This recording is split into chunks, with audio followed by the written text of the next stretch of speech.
A reading from the Holy Gospel according to Matthew, chapter 7, verses 1 to 5. Passage taken from the Message version of the Bible.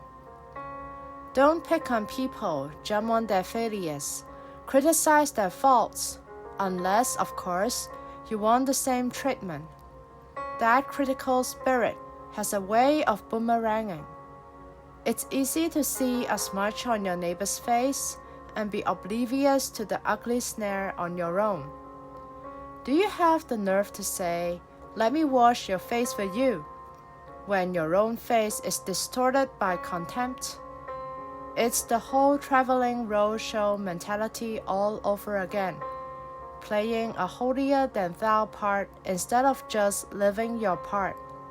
Wipe that ugly snare off your own face, and you might be fit to offer a washcloth to your neighbor. The Gospel of the Lord.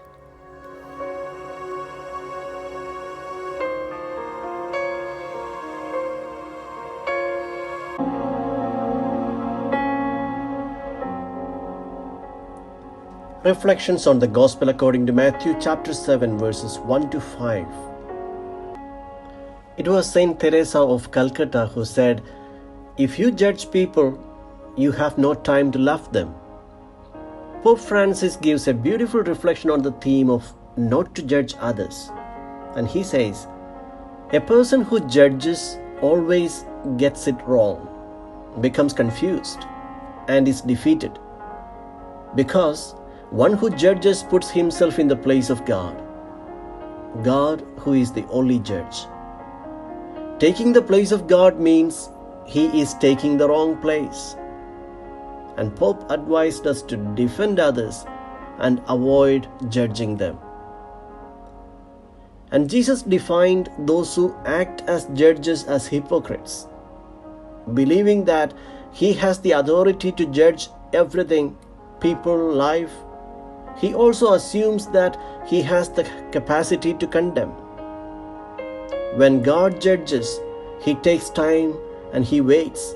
But when we judge, we act hastily.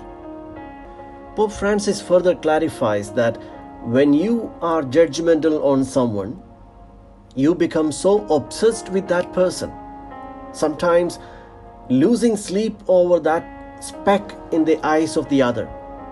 That's why such people have plenty to complain about. All those complaints are about that speck, and they believe that they are doing a favor by helping to remove that speck. But the tragedy is that they are unaware of the log they have in their own eye, and they are confused.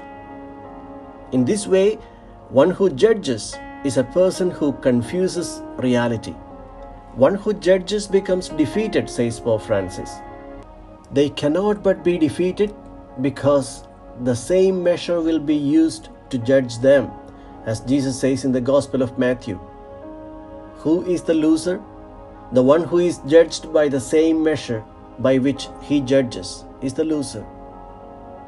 Defeat goes even further because one who judges always makes accusations. Jesus gives the example of the speck in your eye. There is an accusation. In the Bible, the accuser is called devil, Satan. In fact, Jesus never accuses, but on the contrary, he defends.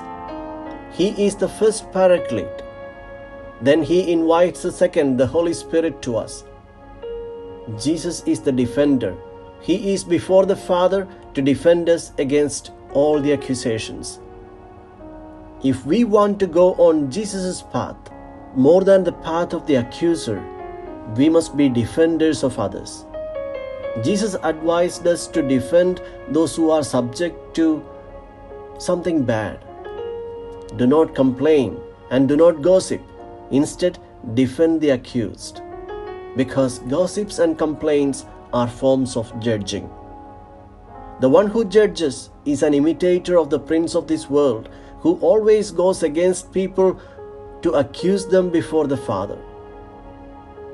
Lord, grant us the grace to imitate Jesus, the intercessor, defender, and lawyer for us and for others.